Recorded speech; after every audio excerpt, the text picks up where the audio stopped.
Sir ఇన్ని వెంచర్లు ఉన్నాయి చుట్టుపక్కలన్నీ, వాటన్నింటినీ పోల్చి చూస్తే మనది బెస్ట్ నాకు అనిపించింది, కరెక్టే. కానీ వాళ్ళన్నీ కాదని ఇక్కడ ఎందుకు తీసుకోవాలి? అంటే ఒకటి సార్, ఇక్కడ జనరల్గా అందరూ ఏం చేస్తున్నారంటే ఇదేదో నార్మల్ ప్లాటింగ్ వెంచరు, ఇక్కడ ప్లాట్లు కొనుక్కోండి అనేలాగా అనుకుంటున్నారు. అసలు ఇది ప్లాటింగ్ వెంచర్ కాదు, ఇది ఒక శాటిలైట్ టౌన్షిప్, ఒక మెగా ఇంటిగ్రేటెడ్ టౌన్షిప్ ప్రాజెక్ట్ ఇది.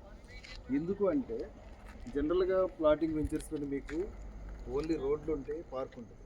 కానీ ఇక్కడ ఒక టెంపుల్ ఉంది, అమ్మవారి టెంపుల్ ఉంది, గోశాల ఉంది, అలాగే 7 ఎకరాల్లో పార్క్ ఉంది, స్కూల్ ఉంది, 20,000 స్క్వేర్ ఫీట్లోని క్లబ్ హౌస్ ఉంది. వేరే వెంచర్స్లో మీ క్లబ్ హౌస్ పెట్టరు, జస్ట్ సోషల్ ఇన్ఫర్కి ప్లేస్ మాత్రం ప్రొవైడ్ చేస్తారు. ఇక్కడ మనం క్లబ్ హౌస్ కడతాం. ఈవెన్ మనం కూర్చున్న ప్లేసే ఇది క్లబ్ హౌస్ ఏరియా. ఇక్కడ club house, swimming pool, 40 suit rooms, shuttle court, box cricket, ఇవన్నీ కూడా ప్లే ఏరియా, సిట్అవుట్ ఏరియా మొత్తం వస్తుంది ఈ ప్రాజెక్ట్లోనే. ఇంకోటి ఏంటంటే అన్నీ కూడా CC roads, 60 feet 40 feet CC రోడ్లు. ఇక్కడ రెవెన్యూ ప్లాంటేషన్ చాలా అద్భుతంగా ఉంటుంది. మన రోడ్డు హైట్ కూడాను ఆల్మోస్ట్ 4.5 ఫీట్ హైట్ లేపుతున్నాం మన రోడ్డు, సీసీ రోడ్. అంటే ఇన్ ఫ్యూచర్లో ఎప్పటికీ కూడా రోడ్డు క్రాక్ రావడం కానీ కుంగిపోవడం కానీ జరగదు. ఇక్కడ కొనుక్కున్న కస్టమర్స్, ఇన్వెస్టర్స్ ఎవరైనా సరే ఇక్కడ ఇల్లు కట్టుకుని ఉంటే వాళ్ళంత లగ్జరియస్ ఎంజాయ్మెంట్ ఈ ప్రాజెక్ట్లో ఉన్నందుకు మరి ఎక్కడ కూడా ఉండదన్నమాట. The best project.